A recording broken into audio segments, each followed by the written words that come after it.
Hey everybody, this is Josh McKinney, and I just want to welcome you to episode 155 of the I Suck at Jiu-Jitsu show. Thank you guys for joining me today. Huge shout out to all those people that have given me a 5-star review so far.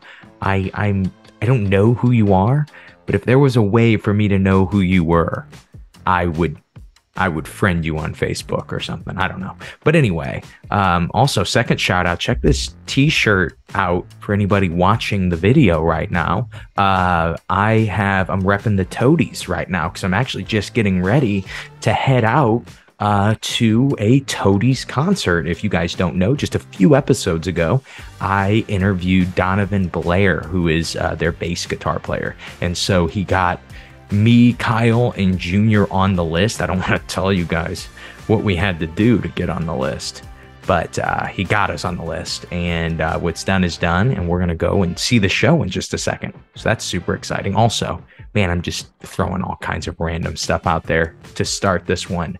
Big shout out to whomever had this conversation with Donnie Blair. He was telling me that he met a girl who said, yeah, I listened to your episode on the show, and I just, I love the I Suck at Jiu-Jitsu show, and she even said that it brought her back to training that episode because he had taken some time off training. So if you guys are looking for something to listen to after this one, that's an excellent episode to go with. And huge shout out to whoever that was that just started training again. Glad you are training again. You know what? If you are this person that just had that conversation with Donnie, send me an email, josh@simplifyingjujitsu.com. I have a cool gift for you. And don't everybody all at once go and send me that email and be like, oh yeah, it was me. I'll make sure to ask him. I'll make sure to get approval. But anyway, let's get back into this episode, what's actually going on right now. And that is this new episode with Mop. What's his real name? Oh yeah, Andrew Ebers. Yeah, it's one of those things that you have certain friends that you only know them by their nickname. I was introducing him in Vegas to different people that I knew, and I'll tell you guys about why we were stuck in Vegas together. But I was introducing Mop in Vegas to people, and then he would like introduce himself as Andrew. I was like, who's Andrew? Wait a second, that's your real name? I didn't know that, man. But yeah, anyway, we got Mop on the show. And fun little backstory, kind of what made me want to have him on the episode is he and I have known each other for a long time. We were both black belts in the same area, both have schools. We're a little bit away from each other. There's a little bit of distance between us, but still in kind of the same area. And so he also is just a really interesting dude. So when I was stuck in Vegas for ADCC trials, as some of you guys know, you've heard the chronicles. But while I was stuck there, I was stuck there for part of this, for probably the first half of being stuck with Mop. We were, pretty much the only St. Louis people that each other knew, and got to really spend a lot of time together. And I really got to pick his brain on training method, on kind of how to build a gym around training, just all kinds of different things. He really is a wealth of knowledge, and he's just been around for a very long time. And as you guys will hear on the podcast, he's got somebody in the UFC right now. He has other guys that will be in the UFC eventually. He's really starting to build a name with his team and with his guys. And so getting to hear somebody from that perspective, like right there starting to make it, and especially in MMA, not just in jiu-jitsu, there are some different things that come with making it in MMA, and we get to talk about all those things. And so he has just a really unique perspective. I think you guys are really going to like this one, and I can confidently say that I will have him back on the show again. And so as long as he's still down with it, as long as he's not a liar, and he does come back on the show again. But on my side of things, he'll come back on the show again. But without further ado, let's go ahead and jump into this conversation with Mop and I. Mop, how are you doing, buddy? I'm doing fantastic. How about yourself? Good. It's good to see you, man. You as well. Last time that we got to hang out together, we were just talking about it. It was not by choice. We were stuck in Vegas. Yes. And if I brought my recording stuff, we had 12 podcast episodes that we probably recorded there. Absolutely. But it all fell on deaf ears, or it fell on our purple belts. Yes, lowly purple belt. And that's those people don't even matter. Yeah, they definitely didn't deserve it. So I just thought we would start, first time on the show, just wanted to get a little intro from you. What got you, and I actually don't know the answer to this one, what got you started in Jiu-Jitsu? So it started out, my friend on the swim team had a dad who had trained at Rodrigo Vaghi's like years ago, right? And he was like a 2-stripe white belt or something like that. And we were super nerds that liked to watch martial arts films, and we'd like do karate in like the garage, and he was like, that stuff's like not as good as this stuff. And I didn't believe him, and he gave me some like UFC tapes. So like I literally came in like the old school way, like Hoist Gracie, UFC 1, and I was like, oh, I gotta learn this thing. This dude's little and nerdy just like me. Well, I was big and nerdy, I was fat and nerdy, but the other guy was little and nerdy. So he threw down some mats and started teaching us, and then I fell in love with it and walked into JW's Academy when it was the size of this room, and that's how it started. That's awesome. How old were you? I was 14. It was like right before my 15th birthday, so I was basically 15. And so how long have you been training now? God, I lost count after 15. I think it's almost 20, or like maybe a year short or two. I don't know. In almost 20 years, besides injuries, did you ever take any time off? No, only injuries. Man, and so what made it click for you that, okay, this is what I'm going to do forever? The first time I walked in, and the guy who actually gave me my black belt, Keith Robinson, I saw him rolling with like a 300-pound guy the second I walked in there, and he was taking him to school, and I was like, oh yeah, that's it. This is what I want to do forever. It was pretty instant. It was like when I was watching those tapes, I was like, this is what I want to do, or have some sort of involvement with it in general, because I just fell in love with the whole idea of martial arts, and there's this like fighting thing out there, and because MMA was really my first like passion, even before jiu-jitsu. That's what I wanted to do. So yeah, knew pretty quick. And so was your jiu-jitsu training always for MMA? Yes. Or were you competing coming up too though? In jiu-jitsu? Yeah, I competed a lot from white to purple, and then like right before I got my purple belt, I started doing MMA more, and I was like, I'm just gonna do this. Yeah. So pretty much I competed like once as a brown belt, but mostly everything's been geared towards MMA. What was it that drew you more towards MMA than jiu-jitsu? Well, I was a nerd, like I said, when growing up, so I got picked on a lot and beat up a lot. So like, I don't know, the fighting aspect, really the self-defense aspect in the beginning is like, man, I think this is like the way to go. Like learning how to strike and grapple and even wrestle. I was like always trying to do all that. Never really trying to just focus on just jiu-jitsu since the start, but yeah, just the realness, combat part, hitting people was always pretty fun for me.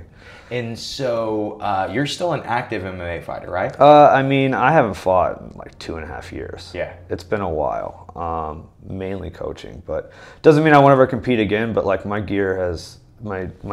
focus has definitely shifted more towards my guys and building my gym at this point. I've been plagued by injuries very badly.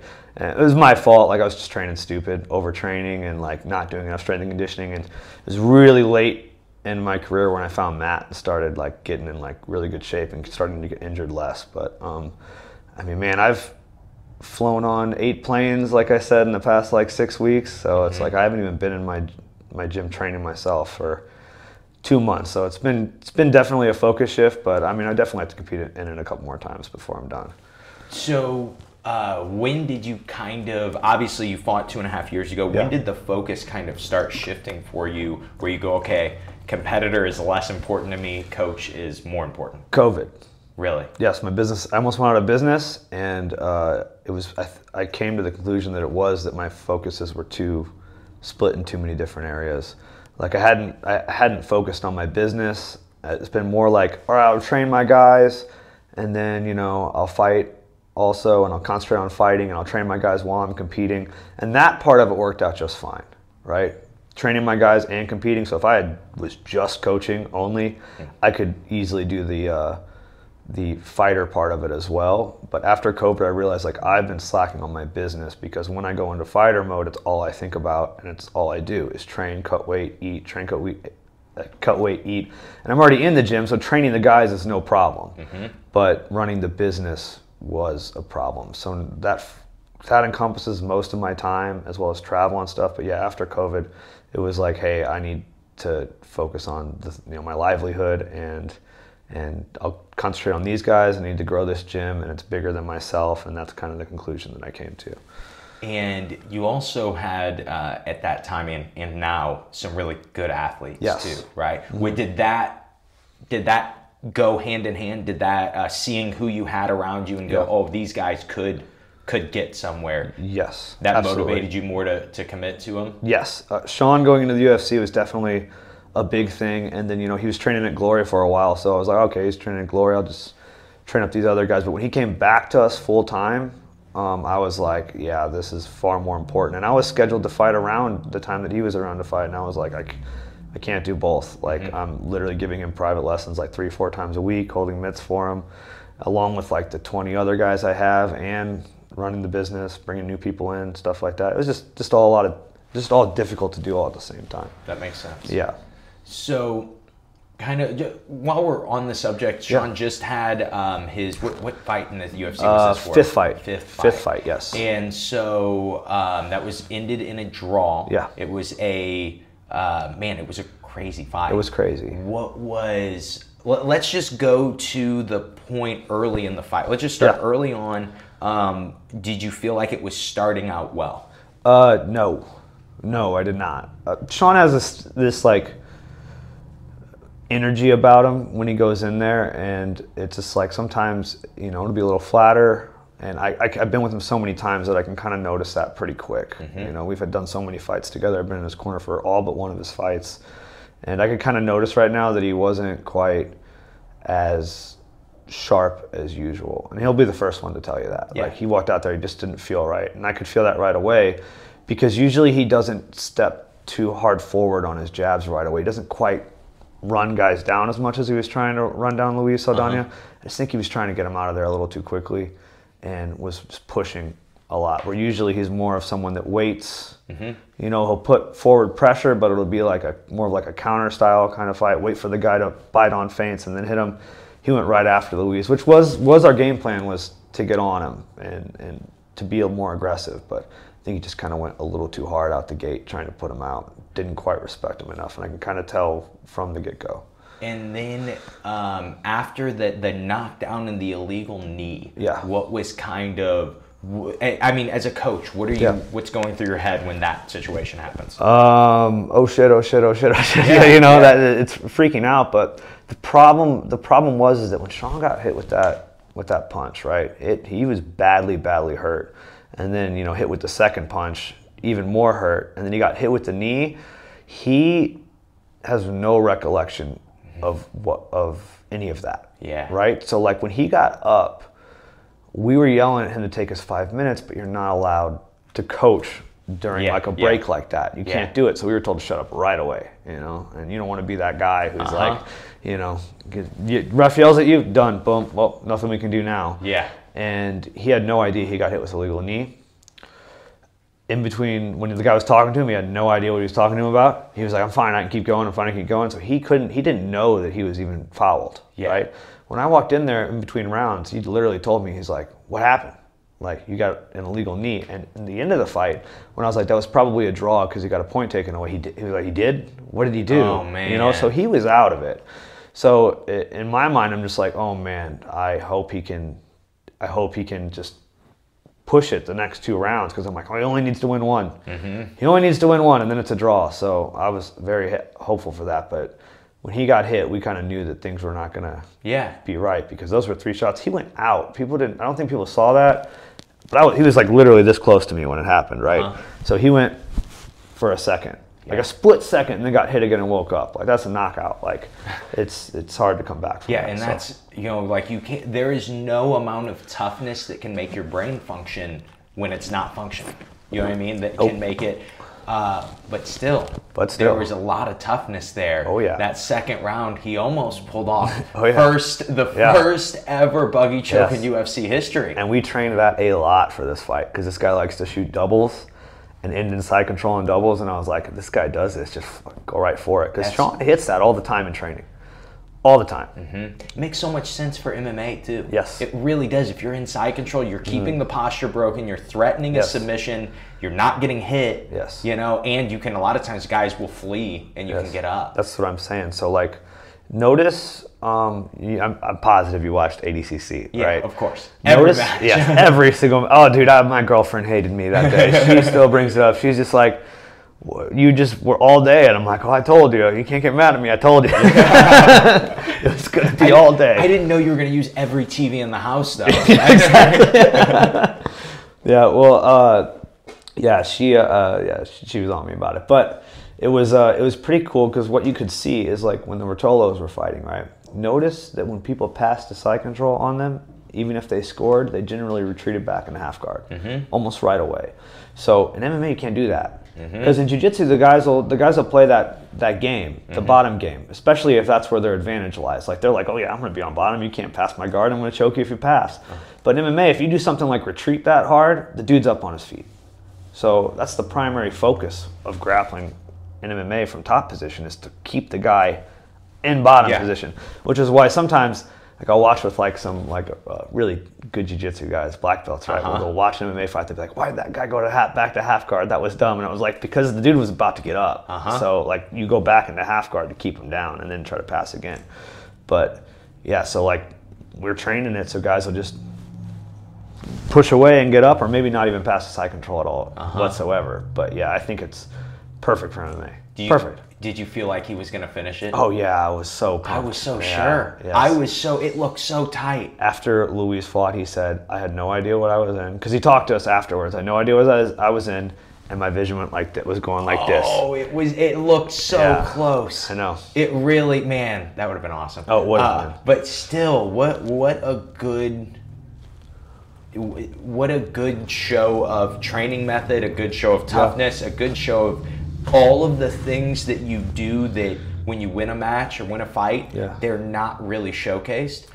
But it was a good show that like really showed how well-rounded Sean was too. Do you feel like it was motivating for him? Yes, very, very. Sean's just that guy. Yeah. He's just that guy. Like literally one of the best people I've ever met in my life. Which is funny because he's got all the tattoos and he looks like he'd be a little rougher. Oh my God, he's like afterwards, just stopping and talking to every single person that wanted to come up and talk to him, and like with like complete gratitude towards him, you know. So he was that guy. Afterwards, he was like, "Hey, you know, I got away with this one by the skin of my teeth, you know, and we're just gonna keep going." Yeah, you know, he knows, you know, what was different about this camp and what he needed to change, and why what happened. So, you know. Yeah, he's going to be back better than ever. And people are going to be more afraid to take him down now. Yes, I'm sure. Yes. I'm sure. He has an amazing guillotine. Like we saw that when he fought Yusuf. I don't know if you saw his fight with Yusuf. Yeah. You know, two separate double leg shots and 2 close guillotine attempts. You know, he's got an amazing guillotine, and he's really good at that choke. He's really, really good at the buggy choke. Very good Darce chokes, and like phenomenal takedown defense. And I really think before this last one, only really the takedown defense was getting showcased, because the dude his stats are pretty unreal, because people just shoot on him all fight. Yeah. And he just stuffs like all of it. And he's only been taken down in the UFC like 3 times out of like 100 takedown attempts. You know what I mean? It's a lot. But yeah, he's going to be better than ever. And I'm really excited for it, because physically he is special for that division.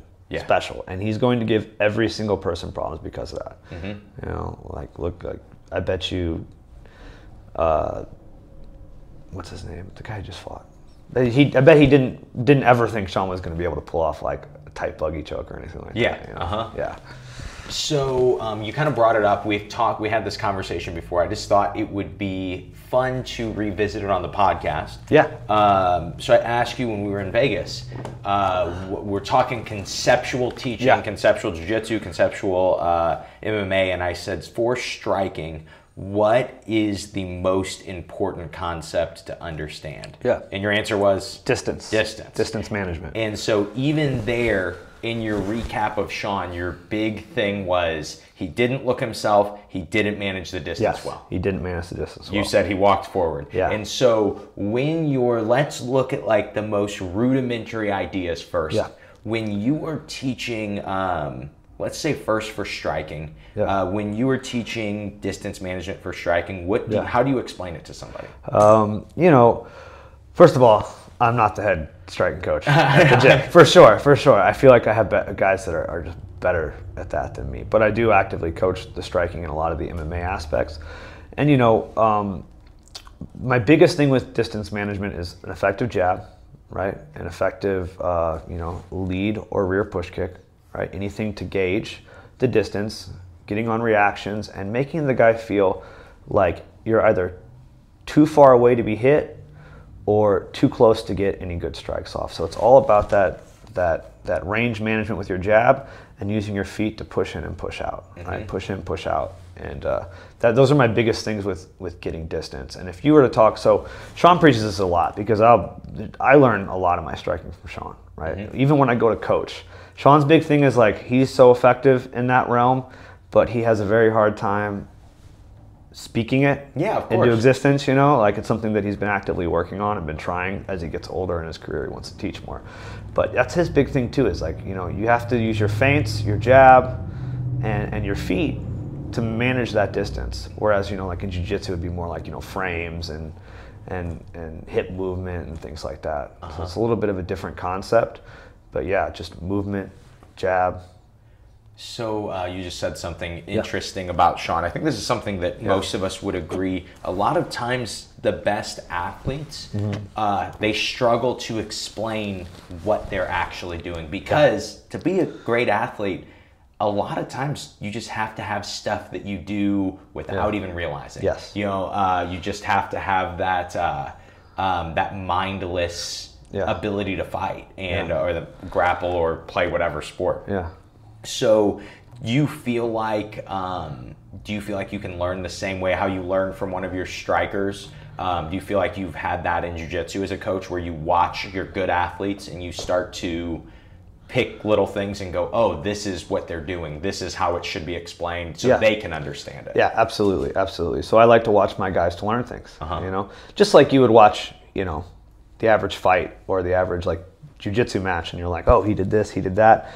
You got your two different kinds of people. You got your people that watch it and go ooh and ah, and those guys can be really good guys. I mean guys that are amazing, guys that are really good, and they just aren't seeing it the same way you are as someone who's coaching athletes. You're like, hey, I want to show this guy would work good for this guy, this would work good for that guy. But just watching them to pick up stuff and then listening to what they have to say.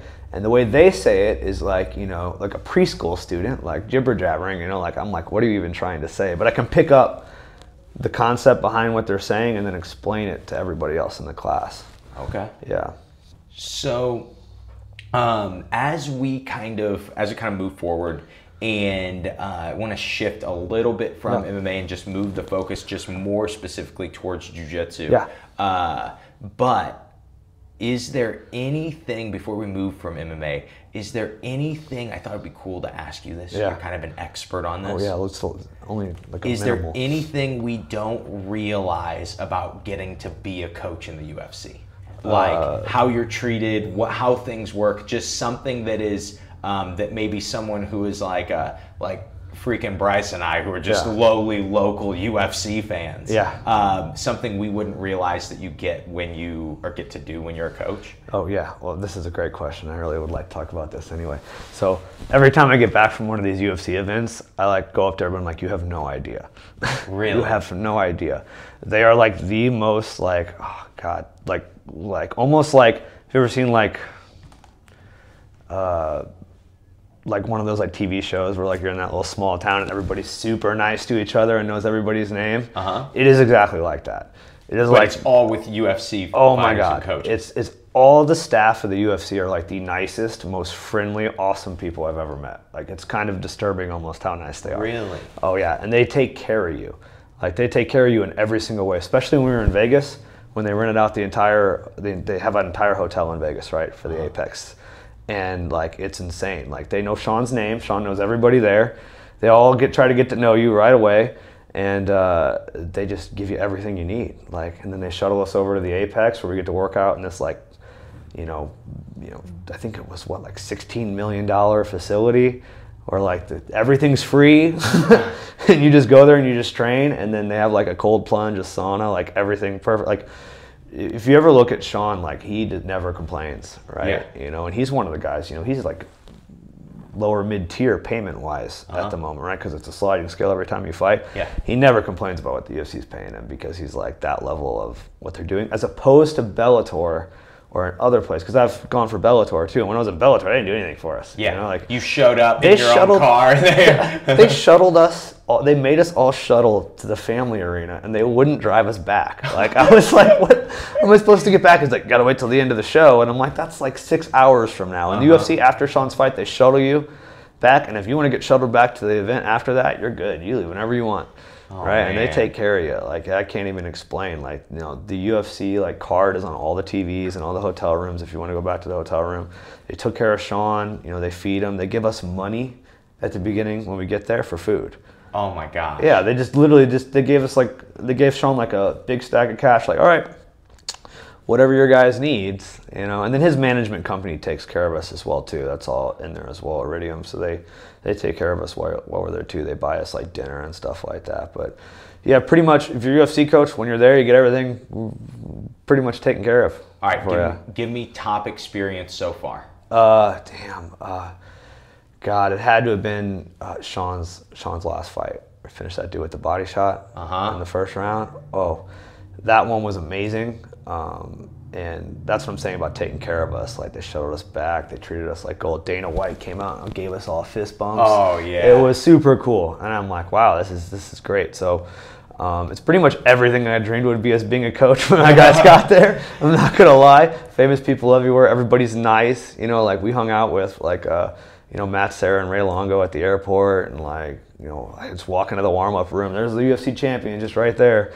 And it's pretty cool. And I've been to local MMA shows, and I know how it works. It doesn't matter where you're at on the card. Yeah. If you have a great performance, you are the king of the city. Yes. And I assume getting to be the king of the city after landing that body shot, I'm sure that was a really cool experience. It was amazing. And another one, and I'll never forget this moment as long as I live, when Sean was getting beat up on the Contender Series fight, and then he turned it around and fucking landed that flying knee on that dude. And then walked it off. Walked it off, knew it. A week before that, we had no idea that we were going to be in that position.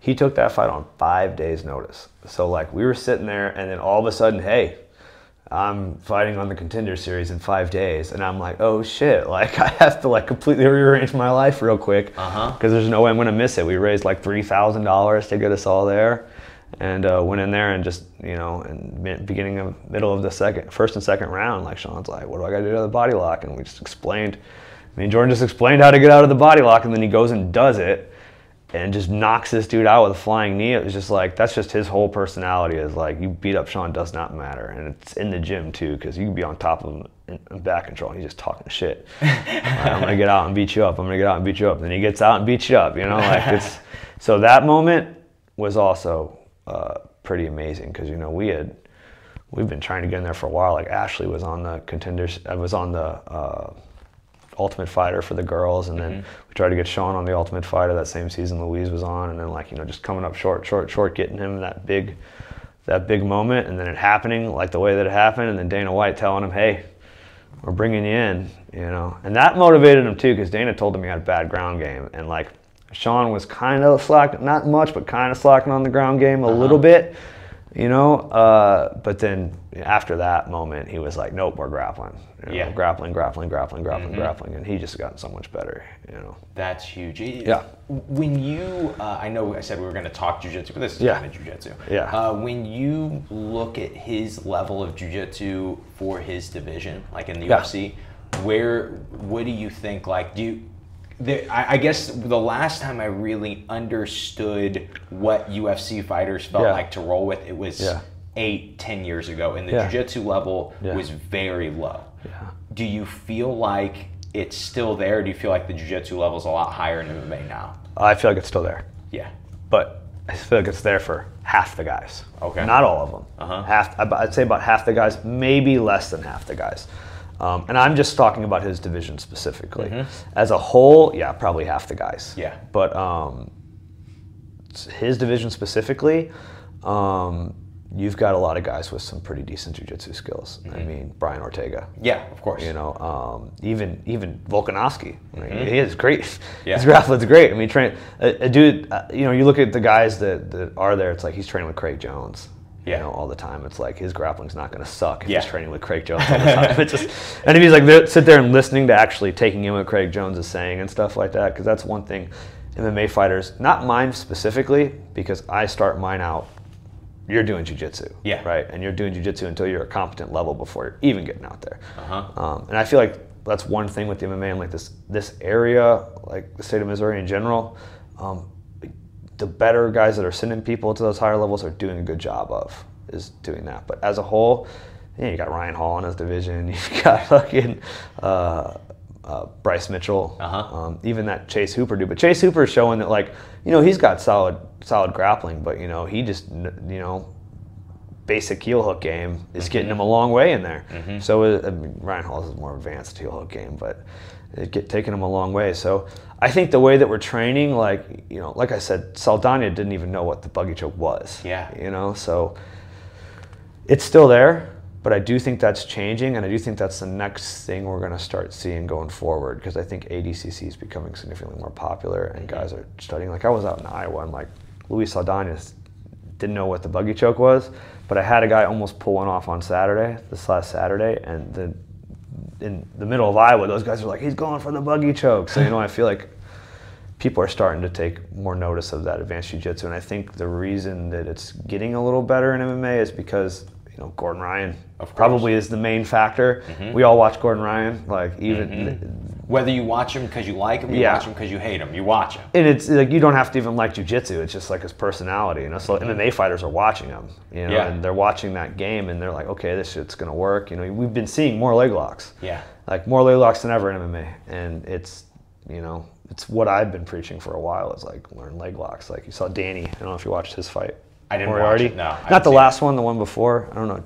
I have a guy named Danny Moriarty. I know I watched his last fight, or the one before. The one that he just had. Yeah, the one that he got a heel hook in. Okay, yeah. He heel hooked that dude, and like, that dude didn't know what was going on. He didn't know how to get out. And then he did it again this last fight. You know, he slipped, and the guy got on top of him, and he just went for a leg lock, and the guy just bailed. So I think that's actually a thing that we're going to be seeing more of in MMA coming forward, is a more leg lock game, buggy chokes, more of that, like, more of the kind of ADCC style jiu-jitsu, which is what you have to kind of use in MMA. Because the top is super valuable, and if you're on bottom, you should try to submit people or get up. You know, just the aspect of, what did we see in ADCC? We saw guys turtle to stand a lot. That's what we've been seeing that in MMA for years. You know, so like, I think they're kind of blending more into each other.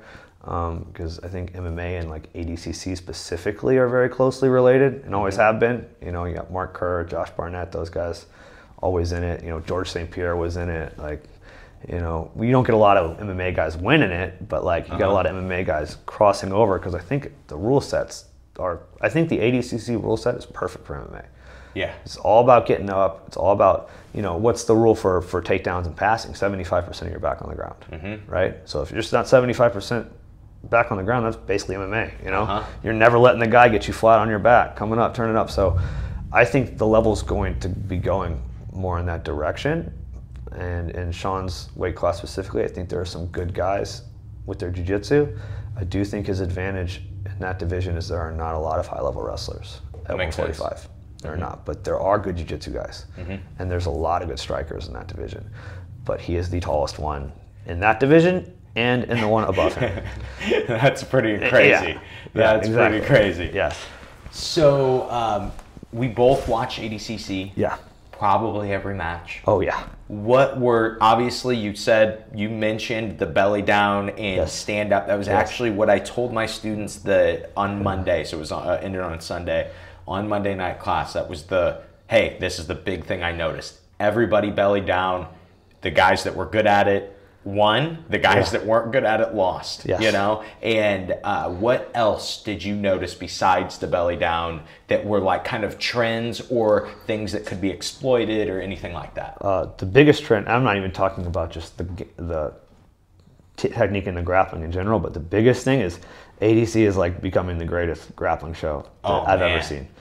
Like, I thought Vegas was amazing when I went there, and this was better, and I wasn't even there. I know. I was like, oh my God, I wish I was there. I know. Because they're playing, like, Gordon Ryan goes out there and sits down, and they just start playing, like, EDM hip-hop music. And I'm like, oh man, here it is again, just like the Vegas show.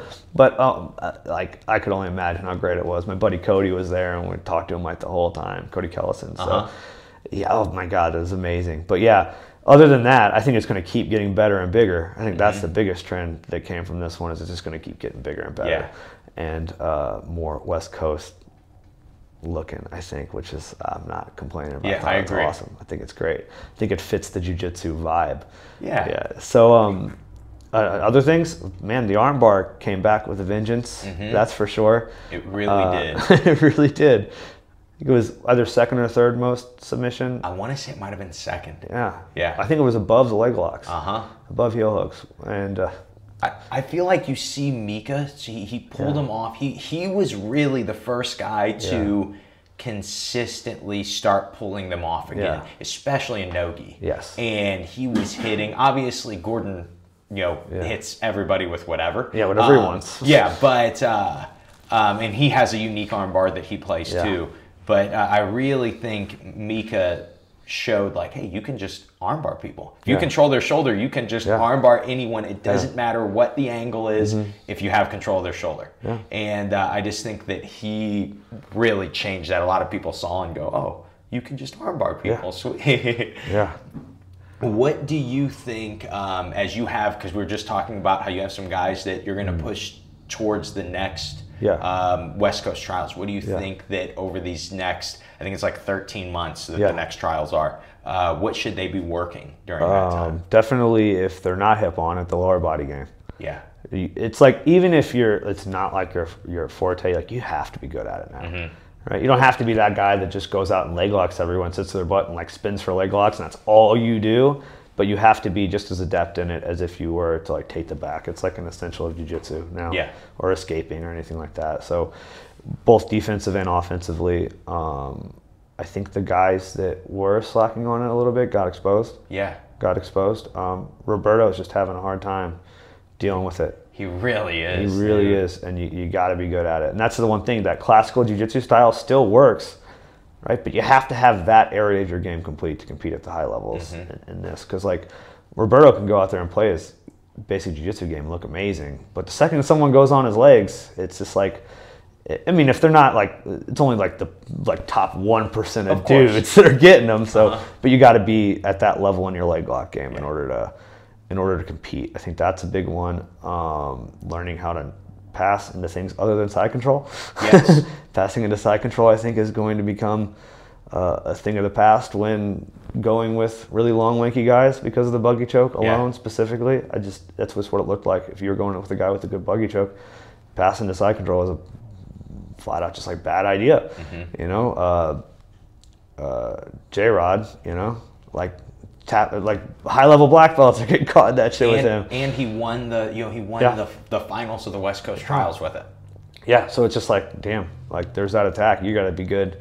Like the mountain back are pretty much, I think, becoming more of the staple dominant positions. Like I feel like you saw a lot more good mount, and probably because of Gordon, like he so preaches it so much. But as opposed to side control, because these long guys are just kind of gonna get you. And you can almost argue that side control has never really made sense. And most people play side control because they have bad mount. But if you really think about it, when you're passing somebody, especially somebody good, you have to control their legs and then their hips. Why do you then let go of their hips to control their upper body and not touch their hips anymore? My argument would be to stall. That's to stall. Yes. And you can't stall anymore there, because that's literally, you stall, buggy chokes us right there. It really is. Yes, it's just, for anyone with any sort of length or flexibility going against anyone relatively close to their size. Obviously, there are some restrictions, like you're gonna struggle if you're 5'4" going against like a 6-foot guy in an open weight match. But if the guy's relatively the same size as you and you have a decent amount of length and flexibility, like I've noticed guys are still able to hit it. It's a very popular submission in my gym. So, all right. Very popular. So mop. Yeah. What about the gi? What about the gi? Man, I don't train in the gi very often. When's the last time you trained in the gi? Well, I teach it, so like it's still a thing, and I train it and I drill it a lot. I'll drill and I have a couple students that are still very. So you're very secretly training in the gi. Yes, but it's a secret. I don't gi train. Is this live? Are we going? We're not live. Edit that part out, guys. I'm just kidding. But no, I still train in it, but it's like, and I still love it because like I trained it since I was a child, so I still enjoy it. But it's just like not as conducive to my goals as a coach or as a competitor. I have guys that are really good in the gi, and I push it, and I help them, and I have a solid gi jiu-jitsu group. But the size difference of my academy on a gi jiu-jitsu night and a no gi jiu-jitsu night is completely different. Really? Oh my God, yes, it's so different. And I teach no gi almost every night of the week. And I teach the gi Monday, Wednesday, Thursday, and I have one of my students, Monday and Wednesday, and I have one of my students teach it on Thursday, and I teach it every day during the day, during the daytime. But it's just not as much of what my students are interested in. Interesting. And it's not our niche, like I could lie and like say I'm going to compete with even my affiliate, the people I'm affiliated with, like JW's school. Like I can't honestly be like, oh, I'm going to teach the gi better than them. It's just not, and they're all close, and I don't really want to compete with them. I got Phil Lampy's school in Wentzville. It's like 5 miles away, and that's more his specialty and their specialty. And I'm like, all right, what can I do different to set myself aside from the other people in the area? And I was like, well, you've got a lot of 10th Planet schools, kind of around, but I want to be like, that school that mostly focuses on no gi and MMA, and be a little bit different than the other one with like a background that I do, like I'm under Hoyler, so like that kind of background. But I was like, I want to be able to offer more also when we do these team competitions. I'm under Humaida. Yeah. As a school, we were under Humaida, under JW. I've been training with him since I was a child. Yeah. First day, black belt under him. So what can I do to not even compete with my guys that are close to me, and how can I get more team points on the board for our gym? And I'm like, oh, well, they don't focus on no gi very much. That's going to be our focus. And Jay sends me his guys to come train no gi. He sends me his guys to come train MMA, and I send all my guys over there to train in the gi. Because I'm really for cross training. I got guys that train everywhere, and the guys that are interested in the gi, they tend to train more at the schools that I say it's cool to train at. They go to Revive, they go to JWs. Joel comes down here sometimes. Or used to. I don't know what he does. I don't know what he was just in like 2 weeks ago. Yeah. So I'll be honest with you, just between me and you and nobody else. Man, I was beating Joel down. Oh yeah, okay. I was bringing it to him. Thank you, I appreciate that. I think he was like, okay, Josh looks a little small. Yeah. I'm thinking I'm gonna be. And I was like, okay, I've been sitting out 5 rounds. Joel's just been I've been telling guys, hey, go get Joel, and then I got him. Interesting character, yeah. Interesting guy. He's an interesting guy. We have a saying in our academy, right? We have a rule, all right? If you're going to strip down to the bare, in the locker room, you first have to yell to everybody, hey, I'm about to do a Joel. Man. So that there's a warning, because Joel does, he doesn't really give much of a warning. It's like you're talking to him. Hey, it's a good roll we had earlier. Yeah. Like, cool, bro. We're not even. The rest time hasn't even ended yet. We're still on the mat, man. Yeah. The funny part about this conversation is Joel's at home laughing at this hysterically. That's in every jiu-jitsu school. They have a Joel. Yeah, every one of them. Every one of them. Every one of them. Joel's just an especially Joel person. I love it. It's great. Every one of them has at least one like very wise old guy who's just a little too gritty. I have guys that I like at my school. They'll be rolling, and I'm like, I don't even like watching this guy because he's old and his body is old, but his mind is still tough and he can still do a lot. We all have that guy that the coach watches and you're like, hey, you shouldn't be rolling with that young guy. You shouldn't be eating that armbar so much. Yeah. We all have these interesting characters at jiu-jitsu schools. Yes, I've many. I found that the MMA attracts strange people. Oh my gosh, yeah, strange dude. people. Yeah, and then gi attracts strange enough people. Yeah. But when you take that off, the group that you get, the amount of people that you get it's kind of unbelievable. Yeah. You know. Mm-hmm. Yeah. So that was pretty much going back to, my lack of gi focus. So I've just kind of outsourced that a little bit, and then I still teach it, still train it, still go over to Jay's and train it, and still passionate about it. But I watch I watch like Worlds, but that's about it. Yeah. But mostly no gi, and it's worked out because once we did start. I officially, it took me about 2 years to really get with JW again. But once we started to, because I got sick of losing the state tournament every year. So I was like, man, let me join you guys. And then he got more affiliate schools, and we definitely overcrowd the place, which is great. That's a great feeling. Yes, isn't it? You go to, so sometimes we'll go to Chicago Open. And we'll all be tag team, and then Mark Vivas has just this monster presence in the Chicago area. So our team is big, and then everybody knows, hey, we're probably going to win Chicago. So send everybody. And so we'll walk in sometimes and we'll be like, guys, 2 hours into this tournament, we're untouchable. No one's, just because you have so many people, and it doesn't matter how many people you have. If you're the champion, it's just like at a local MMA show. You get to be king for a day. Exactly. That's great. All your advertising is state champions. Chicago Open champ, whatever. Even though it wasn't just our school, it was 15 other schools that we're friends with. Hey, that's us. Yeah, exactly. And we consistently put I don't know, it's probably close. I haven't really done the math, but Sean Woods' school puts a lot of no-gi points on the board too. But we consistently put high no-gi points on the board for the affiliation. And I made it a goal because Vagi had won it 2 years in a row, and been telling my guys, I was like, hey, now that we're part of Humaida, we're putting points on the board, and we're taking this trophy home, right? Yeah. Let's do it. And the first year we did it, we fell 2 points short. 2 points short of the adult trophy. And I brought my guys back, and I was like, we're training all year for that. We're training all year for this one tournament. It was a cool thing. It really brought the MMA guys were all like, all right, we're not doing any fights in this month. No fights in that month. No fights a few weeks before it. And everybody was just all my MMA fighters just ready to go.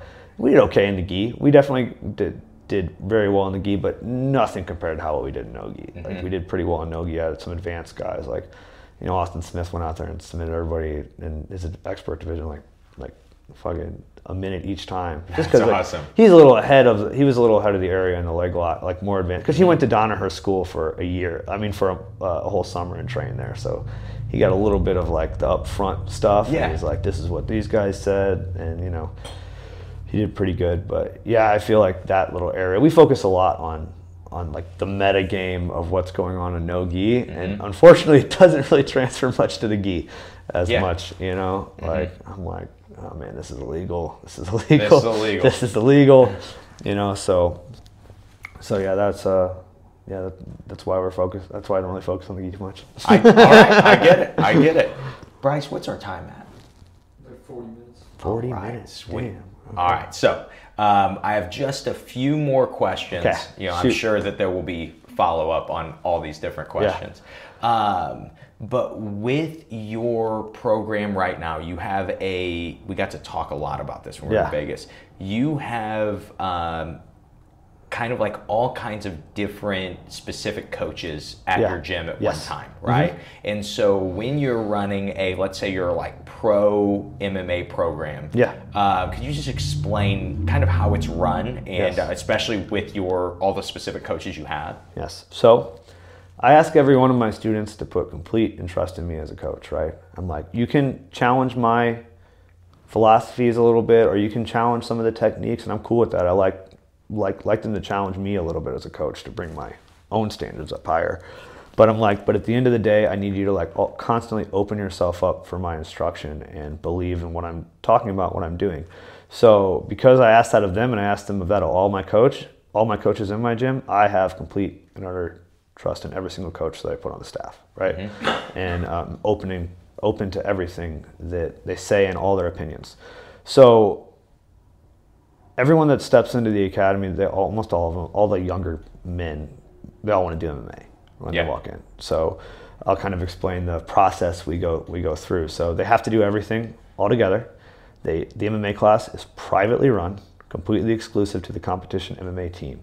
So if you want to be an MMA fighter at a gym, it number one has to be a goal of yours, and you have to be competent. I'll make exceptions for some of the higher level students that don't want to compete, that are good, and I'm like, okay, cool, you can come in and be a body if you want. But mostly the focus is on the competition and winning high level events and getting to the UFC. So if they have that goal in mind, they come in. I start them out with doing the boxing class, the kickboxing class, the wrestling class, and the jiu-jitsu class all independently, right? Then as they progress, my coaches have the full authority to tell them, hey, go to sparring. Because our sparring is the same way, exclusive only to competition students, competition team, high level, no newbies in sparring. That's how people get hurt. They have to work up to all of that. So everything is like this workup base, goal oriented on this one thing at the top of the mountain. And my students get obsessed with it. They get completely obsessed with it. And it makes them train significantly harder and like yell at them and tell them to come more and more. But I trust my coaches to be like, hey, this guy's ready for this. This guy's ready for this. So they communicate that with me. And sometimes they don't even. Sometimes I just send them. And if they come in and they say, hey, such and such told me to come in today, I'm like, all right, put on your gear, let's go. So that's how I work with the coaching. I don't micromanage anything. I don't go in there saying, hey, you need to teach this, you need to teach that. They do that. And I give them complete authority to do so, and then send guys my way. They understand my standards. They slip up every once in a while, but we fix it. But then they come to the competition MMA team, and they start on our Monday night where we just do technique and cardio. And our Wednesday night is this extremely hard night where I've had travelers come in thinking they want to come to our gym. They go there and they die. Like it's like, we call it grind night, and it's like 20 minutes of instruction, and then we just positional sparring for 35 minutes, and no real breaks, 30-second breaks in between rounds, and to find another partner and then go, you know. And it's hard and it's brutal and people throwing up. It's pretty crazy. but that's why it's like invite only. So it's like that. And then that's specifically for MMA program, how everything works. So we're just, we're a unit, and I communicate mostly with that unit, and not really they come up to me and like, hey, what do I got to do MMA? And I'm like, well, you got to go until he says you can do it. So, you know, it's pretty much how it works. So when you do, and then are your pro classes like one night it's jiu-jitsu sparring, one night it's stand-up, you know, spar? How do you kind of break up your pro classes? In our MMA class? I assume that they know specific things when coming to the class, right? So I assume certain things are known to all of them. If they're not, I've done a bad job, and my other coaches have not done it. I'm never going to say they're going to do a bad job. I didn't see that when they came in and send them back and say, hey, he really needs to work on this. So certain things are known. So I feel like I don't have to break it up. You're already doing your jiu-jitsu training. You're already doing your striking training. This is MMA specific positioning stuff. So we're talking like we do striking to takedown, something you only see in MMA. We do wall work with strikes, something you only see in MMA. Get up drills, positional drills where we're on top, and it's all blended into that, right? And we don't focus on anything that isn't specific to MMA that you wouldn't see in other areas.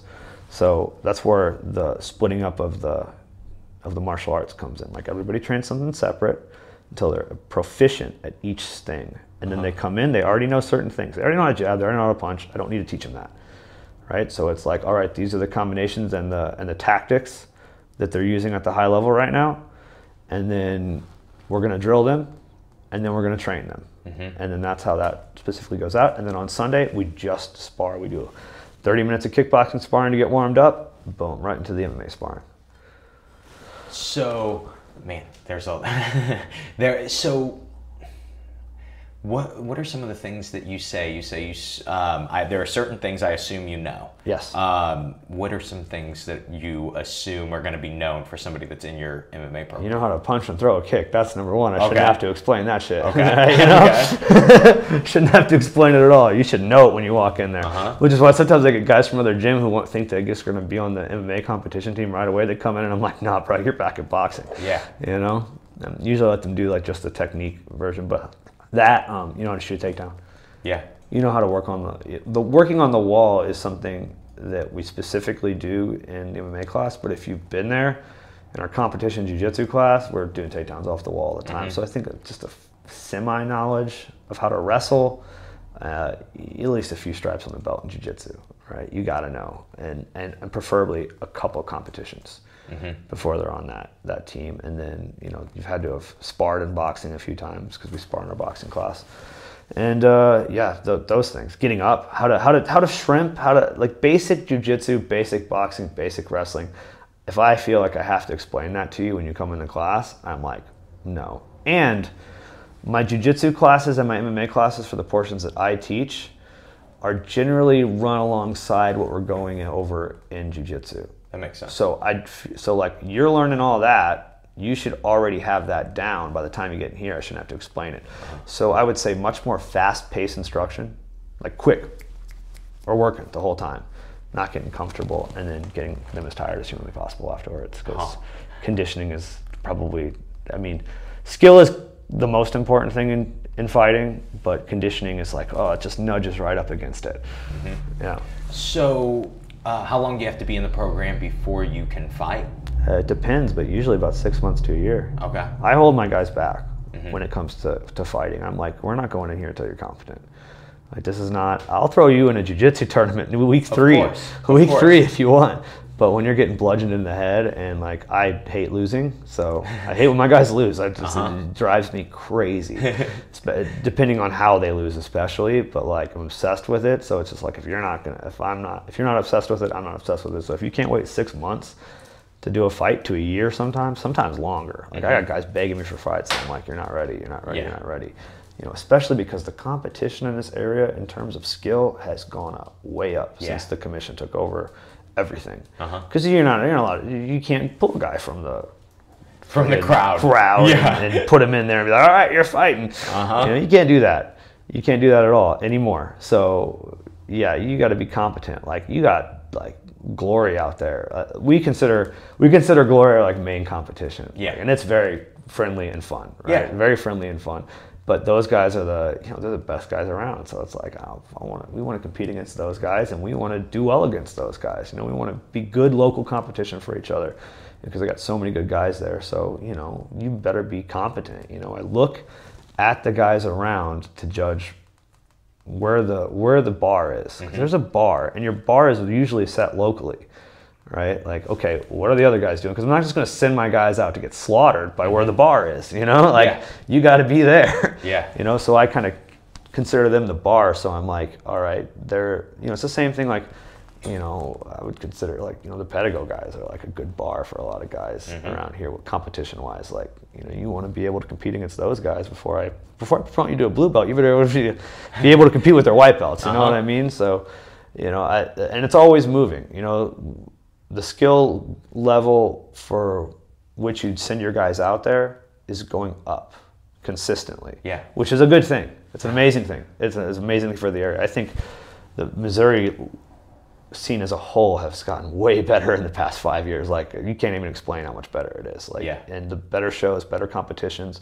Like you're saying earlier, like, is the jiu-jitsu gap still there? Well, it's closing because of stuff like that. Because I'm going to send one of my blue belts out there for his first fight, you know, and if your guy's not a blue belt, he's probably getting choked out. Yeah. You know, but if he is around that rank, he could stuff the takedown, get back up to his feet, you know, take you down because you want your guys to be well rounded. But yeah, like, it's going up and up and up and up, and You know, that's why my standards keep going up and up as well. I think it's all dictated locally. So more competition locally is always going to be a net good for everybody. Oh my gosh, yeah. Some people don't understand that. Some people get offended by that, like, I should be the only. No, I don't want to be the only school in town. Because who are you going to fight? I don't want to be the only good school in town either. I want everyone to be fucking awesome, so that I have to be like, I have to pull my hair out to try and get these guys wins, you know? Like the higher up we compete, like we did LFA recently, and, you know, Danny won, but, you know, he didn't have the kind of performance that we wanted him to have. And then we went to Iowa the other day, and we didn't want those guys to have the performance they have, but they were fighting amazing competition, like really good guys. You know, like Iowa show, we fought a college wrestler every single time, who had like a blue belt in jiu-jitsu and 7 amateur boxing matches. You know, like these guys were beasts. Yeah. You know, so so those kind of standards, I think, they're so good. And as we've been fighting higher competition, we've been losing more than we ever have, or having more flat performances against these guys out of state. You know, I'm pulling my hair out. They're getting better every single time, and it's like that's how it should be. You know? Yeah, that's how it should be. The bar needs to be high, and I'm very optimistic about where the bar is right now for the area. So, just one more question on this. Yeah. How long would you say your average person has that walks into your gym from day one with no experience in any martial art? How long before their first amateur MMA fight if they are super committed? 2 to 3 years. 2 to 3 years. How long before their first pro fight if they are super committed and they start doing well as an amateur? It depends, but Sam's been with us. I'm using Sam as a standard right now because I had him from his first fight to all of his fights, all of his amateur fights. He did have a boxing background and a wrestling background when he came in. So he'd been boxing for like 8 years and wrestling for 7 years. So he's not the best example, but I can give you an idea of how much length is going to be added to this. So he came in, and then he had his first fight in a month because of the background, and he was just talented right away. And he had an amateur career from the age of 18 to the age of 21, 18, 19, 20, 21, so 4 years, right? Plus his boxing background, which was about 5 or 6 years, and his wrestling background, which was 4 years, and he was wrestling in college. So you've got, you know, what, like 7, 8 years? Yeah. So yeah, that's about your first pro fight time. You got to be training for about that long. I know Danaher says, you know, 5 years. Yeah. You can reinvent yourself, or with concentration. So I could say 5 years for the ultra talented. 5 years before the first pro fight, but I would say 6 to 7 years. You know, like if you really want to do it for real. Like if your goal is like the UFC, like if your goal is to fight locally, regionally as a pro, it shifts a little bit. Yeah. Shifts a little bit. I'm gonna rush you a little bit. Or if you're a little bit older, I'm gonna rush you a little bit. But yeah, I mean, ideally, I would like someone to come in at 18 and turn pro by 25, 26, you know, and if they come in at 14, we push that back down more, you know, so I'm very strict with who I let fight and who I let turn pro. Like sometimes I get pros and that sucks. Yeah. It sucks when I get pros because it's like, all right, you're already pro. I can't do anything with you. But yeah, and I want to talk about this just a little bit anyway, so I wanted to bring this up because a lot of people don't know about what the amateur scene actually looks like in the world right now, because we're in America, and that's kind of, I mean, I love being in America, but it's kind of unfortunate for the amateur MMA scene because the rest of the world's gonna pass us up pretty soon, right? You know, without a doubt. They're already doing it. America does traditionally have like some of the best fighters in the world, you know, but in the amateur scene right now, and this is why I would say it would be taking longer for anyone to turn pro in my gym. In the amateur scene right now, there are 2 organizations called IMAF and Gamma. All right, they exist in Asia and Europe. And they attract people from all over the world. But think of this as like the Olympics of MMA, amateurs only, right? We're talking about 500-600 competitors at the world tournament. All different weight class, 5-6 cages at one time, and they're getting everybody from all over the world. All over the world. America currently doesn't have a team. Yeah. They were the first team ever, but they currently don't have a team. But they're like rebuilding their team right now, and there's no way that any of my amateurs are turning pro before doing that. Like traveling around and doing it, because people don't know about it, but it's a huge, like we're talking almost every country. Yeah. And huge teams, really talented teams. If you look at the guys that are making it right now in the UFC that are like superstars off the bat. 21, 22, 23 monsters from these Dagestani countries or any of these Eastern European countries or some Western European countries too, Ireland and parts of the Middle East and Asia as well for a lot of these guys. A lot of these guys are coming from there. Like that dude that fought Charles Johnson, Mokaev, two-time IMAF world champion. Okay. And most highly touted person at 125 right now, maybe in the UFC. I'm telling you, this guy's going to be amazing. And Chimaev, those guys, they all competed in this thing. Like those guys they're killing it. This is like, if you want to talk about, because earlier you asked about best experience. We were talking about the UFC. Outside of the UFC, that is probably the best experience I've ever had in MMA. Really? We flew to Bahrain with Sam because he was the two-time Tough Enough champion. So, and then he won a tournament. So there's this national tournament, very poorly run in the United States comparatively to other. And financing has always been the issue with that. They're not government sponsored. These guys are getting paid by their governments to compete. These amateurs paid by their governments to compete. That's why Russia wins almost every year. We flew over there to Bahrain. We raised a bunch of money to get him because Sam's a marketable guy. We go into the airport, you know, we're flying to Germany, then Saudi Arabia, then to Bahrain, which is a little island, like Mortal Kombat shit, right? In the middle of the ocean, the middle of what, like the Red Sea, I think, right off I'm not the guy to ask. Right off the Arabic Peninsula, right? Like it's right next to Saudi Arabia. Crazy, small little island, drive across it in a day. And they pull us in, they take care of us, we go to the hotel, we'll meet up with the team, have like a team meeting. We're talking about like, the national tournament was held in Missouri, so you can kind of think that like it wasn't like the biggest team in the world. Yeah. And I could go on and on about the politics behind it, but I'm not going to do that today. Yeah. But more or less, the team doesn't really exist right now. They're rebuilding it. So, fly us over there. We enter an arena, and this arena is packed. I mean, packed. Thousands of people all over the country. Huge production. I'm talking, they had to have put millions into this thing. 5 different cages, just competitors going. Think of it like ADCC, how they were doing a bunch of matches at the same time. Thousands of people in the stands, amateur fighters from all over the country fighting. You know, you're wearing shin pads, bigger gloves, and just looking like high-level pros in these European countries. And that's their standard of competition for turning pro in those countries. Some of those guys only do IMAF tournaments.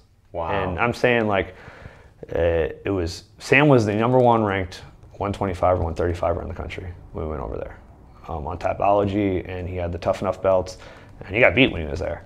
So that's the level of competition we're talking about by some Brazilian guy. Brazil's got a big team, but these countries have huge teams, and we're not involved in it. We're not involved in this world tournament where you're going to be competing against all the guys that are eventually going to be in the UFC. That's crazy. They're all the winners are eventually going to be in the UFC because they're going to have the right marketing behind them from their country, and they're going to be competing at a high level against other guys that are going in the tank. Because you know this is generational. Fighting is generational. Yeah. You have your generation here, then the one under it, then the one under it, and then sometimes they cross generations, but generally it's just always generation by generation. So you're looking at a situation right now with like how it is in boxing, where you're going to be competing in the amateurs with the same guys you're going to be competing with in the pros, right? And they're getting that kind of experience against those kind of guys, and we're not. That makes sense. And we're not. Like it's not. We're currently trying to get in with them to redo it because I've already coached on there, right? And we have a team for Gamma, which is the Asian version of that, not the Middle Eastern and European. There are a lot of Asians that do compete in it, but the Gamma version of it. And these are the guys that when they're coming right out of this tournament are getting offers for LFA, are getting offers for, you know, to eventually be in the UFC, offers like that, because UFC sponsors it over there. Yeah. Yeah, and it's like this amazing event. Did you know about it before I mentioned it? Besides you and I talking about it, yeah, no. Like you're the only person who's ever told me about it. Exactly. And and you look at the guys like, you know who Ben Bennett is? He used to train, he was from Missouri, yeah. So he won that thing, right? One of my best friends. I fucking love the dude. Hate him too, but you know, I mean, he's 3-1 as a pro now, but like he has a tremendous amount of marketing behind him because of it. Darian Weeks, who's in the UFC, you know, he just lost, but when he was coming up, that's all they talked about. IMAF, Oceanic World Champion, because they do tournaments all over the world. Yeah. Like there's a Pan Am Championship, there's an Oceanic Championship, an Asian Championship. a European championship, and they're packed. South African championship, they're packed, and like they're getting guys from all over the world. We went down to the Bahamas to do the Pan Am championships, and Mexico had like this phenomenal team. This phenomenal team with fighters from other countries that moved to Mexico because the government was going to train them to fight. And like, these guys are amazing. You watch these high-level pros, and on the last day, there's one cage. They do them in order. The place is packed, completely packed. And then they do a huge Brave show, which is like a Middle Eastern promotion that's also packed. And all these guys are going to the UFC too. This is eventually going to be the pattern for the guys that have the huge marketing pushes when they go right into the UFC. Like all these guys that are winning, like you wouldn't even know they're IMAF champions, they all have huge market pushes from the UFC because they had huge market pushes from the promotions that were there before them, and because they had huge market pushes from being at the top of the ladder on that podium. It means something, right? They love you if you win it. They will help you the whole way. You will get gold treatment, just like Floyd did just like Tyson did from winning these medals in the Olympics. It's the exact same thing, and as a country, we are completely missing out on it. Wow. Our kids aren't. The kids program's amazing. The junior one, amazing. Adult, non-existent. Really? Yes, non-existent. Man, that is. Isn't that crazy? That really is. This Mortal Kombat tournament in a Middle Eastern island that you never knew about.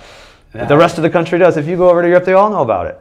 They're like, oh yeah, I'm IMAF champion. Ireland sends one of the best teams. The Russians send the best team every single year. The Bahrainians send a great team, but they're all Russians. They're all like, hey, you live here now. Yeah. He's been Bahrainian. Look at his birth certificate. He's speaking Russian. All right, Ma, we're getting close to the end. Instead, it seems like we spend so long on each topic. So instead, I figured we could even spend a little time on this topic. But I finish the same way on every podcast. It's with the question, what is some of the best, I usually ask some of the best jiu-jitsu advice that you've ever gotten. But let's just say martial arts advice that you have gotten.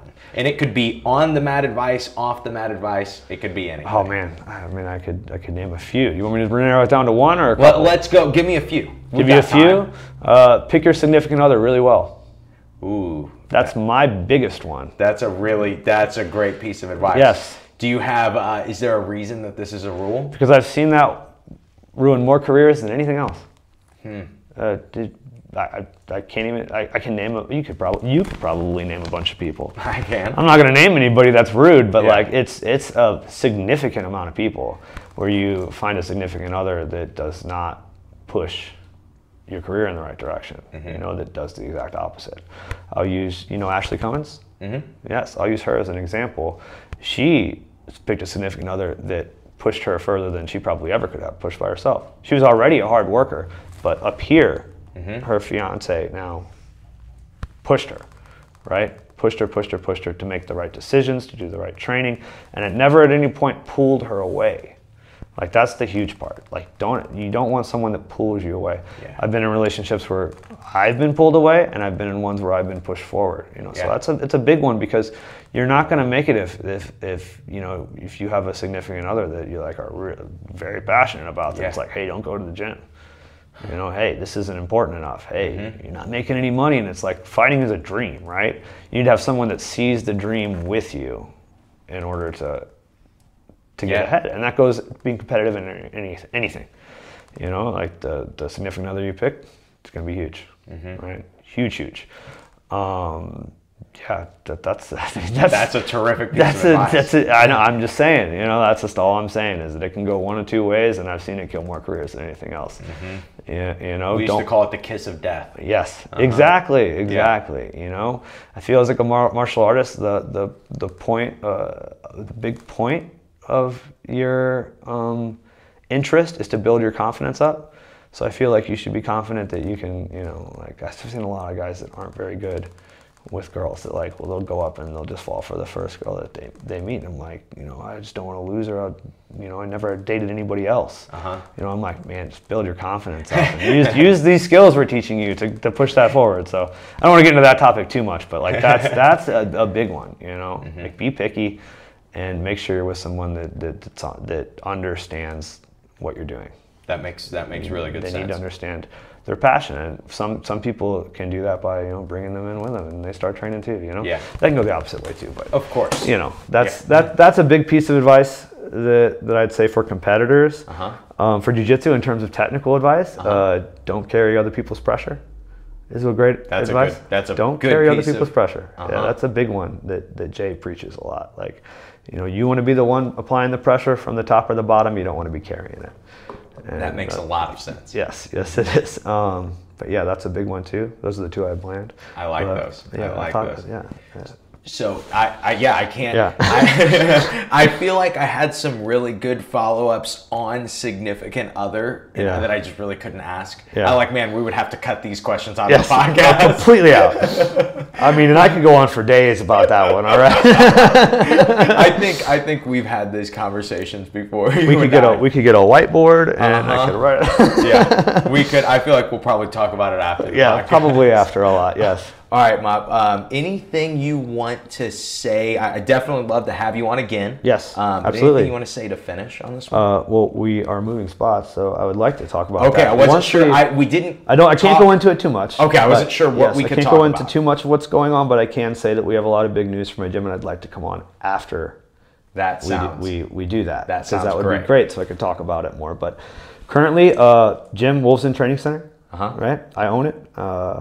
And it is my livelihood, so you guys should come train there. Right? Especially if anybody liked what I said today, so that's a big one. Because if you don't like my personality, you're not going to like training there. I am an asshole to most of my competitive students, though. Toughens them up. Oh, I don't know. I'm borderline abusive. Well, verbally and physically. So. I think it comes from a place of it toughens them up. Yes. Right? We always think, well, we're toughening these guys up. And then you start to think, hey, maybe I really don't like this guy. Maybe I'm really just being mean to him because I'm mean. I can say it with 100%, I don't like any of them. Right? If you join my competition team, I already don't like you because I know you're going to give me a headache some point in the future. So I'm just putting my expectations down really low for how much I'm going to like you. But I love my students. So but that's why fighting is not for everybody. And if you can't take harsh criticism, you're not going to make it in there in the first place. So I'm preparing you for war. So it's going to be, like a war. I consider it like a life or death experience when you go in there. Yeah. The likelihood of you dying is so significantly, astronomically low, but you need to go in there thinking that's what's going on right now. And you're gonna feel like you're dying. Yes. There's no doubt. There will be times in fights, in grappling matches, where you will say to yourself, "This is it. Yeah. This is the end." I knew that this day was gonna come. Oh yeah. And I knew it was gonna be at Fuji St. Louis, man. And I wish that they hadn't combined the men and the women's division. This girl's putting away here. We've all been there. Yeah, exactly. And I treat them horribly. Yeah. All of them. But they love me. Or else they wouldn't come back. Of course. I got guys driving from all over the place to come train with me. So I feel like we've put together something pretty special, which everyone thinks that of their own academy, and most of the time it's true. But if you fit my personality type and the way that I run my stuff, you're gonna love training there. You're gonna love it. It's going to be addictive. Guys just show up and they're just ready for it. It's my favorite place to be in the whole world. I'd rather not be anywhere else. I show up and I start yelling at people right away. But it's all in love and it's all really funny. So that's all I wanted to say. If anybody wants to follow you on anything, what would be the way to do that?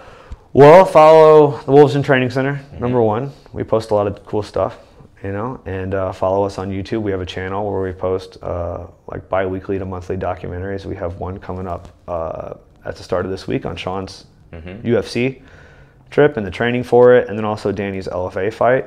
And a lot of local stuff, you get to follow our team around and see what we're doing. I always watch them. I really enjoy getting to see those. Yeah, they're great. You just watch what the guys have to go through, the sparring and. Who makes those? So I have a guy named Ryan Horn. Okay.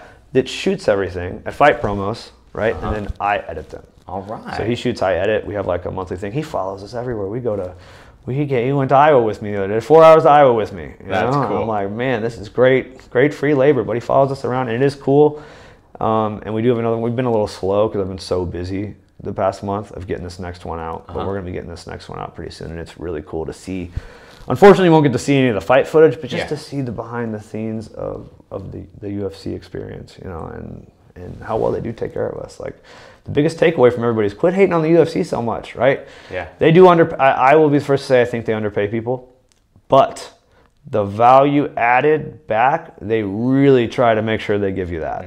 You know, they try to give you that right back, and you know, hopefully the fighter pay gets fixed and altered, but there's kind of a reason why it's like that. You know, the amenities that you get being a UFC fighter, I don't think you get that anywhere else from any other promotion that has existed on planet Earth ever. Like, it's pretty amazing. Yeah. But yeah, that's a big takeaway. That's cool. I'll make sure to link that the Sean Woods, since we talked so much about it already. I'll make sure to link that in the description of this episode. Cool. That would be great. All right, man. Thank you for coming on the show. No problem. I appreciate it. Look forward to the next conversation. Yes, for sure.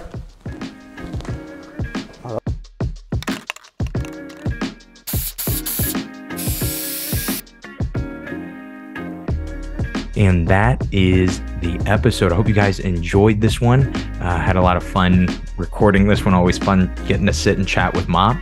I really think that this is kind of the format that I want to be sticking with episode-wise. Obviously, we could do 2 people or 3 people in the room at the same time, but getting more people that I can have more access to, someone like Mop, who maybe we could talk to every couple months and see where he's at with his training, where his guys are at with their training, and these ideas that he has, these new ways of training that he's trying to find. And also, it's cool to have somebody who's more active in the MMA scene right now that is also still active in the jiu-jitsu scene. Keep in mind, we both were coaching students at West Coast Trials when we went, so he is on both sides, and that just offers a much more unique perspective than trying to bring in somebody from the MMA side, and you know, they don't know anything about jiu-jitsu and how it works and how it's monetized and just all these things that Mop understands. So I just think he really is a unique person that we got to have on the show. Hopefully we have him on again really soon. I really hope you guys liked this one. I really did. Had a lot of fun doing it. And I think that's all I have for you guys. I really hope you guys enjoyed this episode. Hope you like Mop. Check him out on Instagram, on his YouTube channel, on all these different avenues that you could find him. Hope you guys keep listening to the I Suck at Jiu-Jitsu show. I really I see how much the show has been growing, and I know it's because you guys are sharing and you guys are giving 5-star reviews, and I appreciate both of those things. You know, most importantly, I hope that this episode helps you guys suck just a little bit less at jiu-jitsu. Have a great day, guys.